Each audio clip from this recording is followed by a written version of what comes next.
a child who read Malcolm X and listened to Malcolm X as a young teenager and hid books under my bed because my mother was very angry that I was reading about Malcolm X, Angela Davis, Du Bois as a young girl, wanting to formulate my own political views at a very, very early age.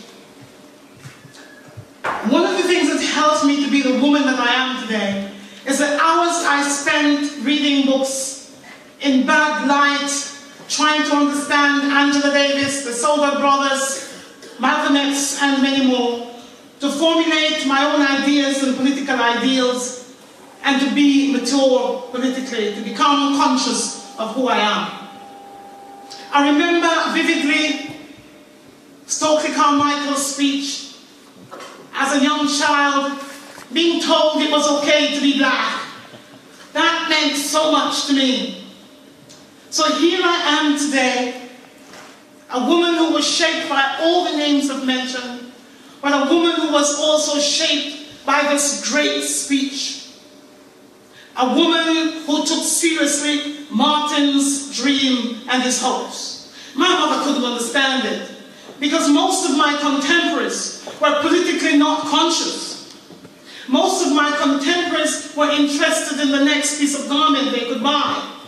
But I knew from a very early age, having heard Martin, Malcolm, Angela Davis, the Soulder Brothers, that I wanted to be politically astute.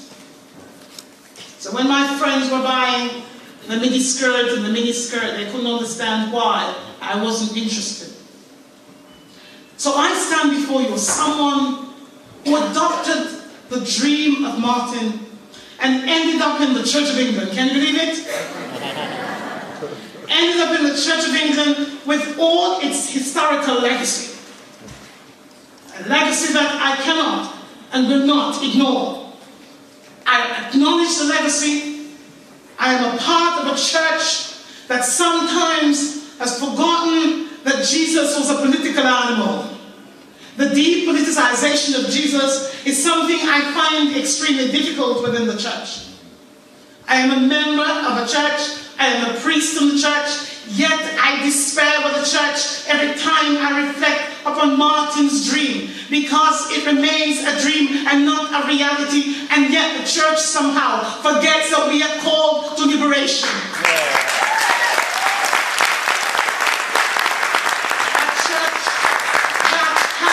Depoliticize Jesus. How do I survive in that church? I survive in that church by hanging on to the dream of Martin and to the speeches of Malcolm. And some days I despair because I believe that God is despairing with the church.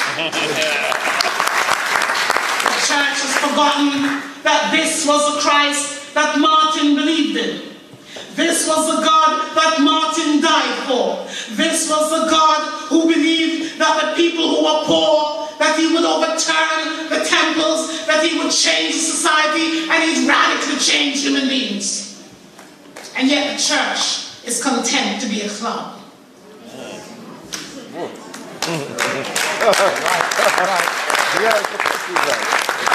You cannot read Martin's speech and do not believe in a God who is political. God is not apolitical, and nor is he colorblind. So this is what shaped me. And yes, I find the church extremely frustrating. You can tell my bishop that I do.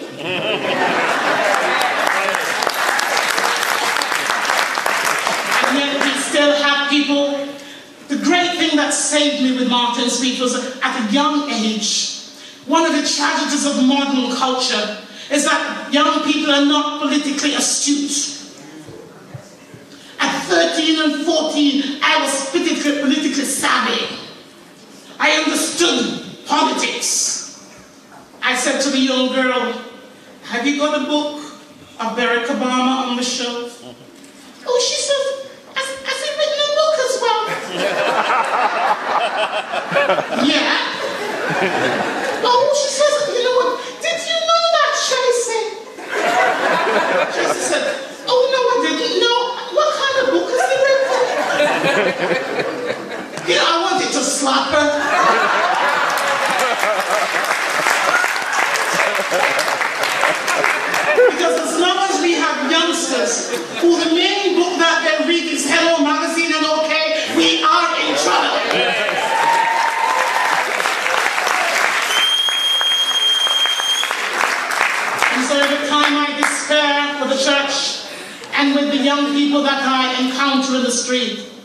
I remember that what motivated me as a 10-year-old, an 11-year-old, a 16-year-old was not OK Magazine or the black and white magazine of my day with pop stars. Bunty. But what? Bunty. Absolutely. What motivated me is this dream that I've taken on. It's this dream that I long to become a reality. It's this dream that I want to say to the church. It must stop being a dream and become a reality, because until it does, God is going to hold us responsible. So I will always read Martin, and I hope next year when it's the 51st we won't simply forget, because the time has come where we do or die. God, I believe, wants to take Martin's dream seriously. It's we take it seriously and live, or we ignore it and die. We die politically, we die mentally, and we walk and we smile, but we are dead because we fail to recognize that it's a time to translate Martin's dream into a reality and a vision for the church and consequently for black society. It seems to me that until that happens, and until we work together, there were problems in the civil rights movement. Yes, women had a raw deal. Women were looked down upon by some of our brothers. But the time has come when there's no time for gender division. Our people die while we fight. Unless we change, our people will continue to die, and so will the dream. Thank you.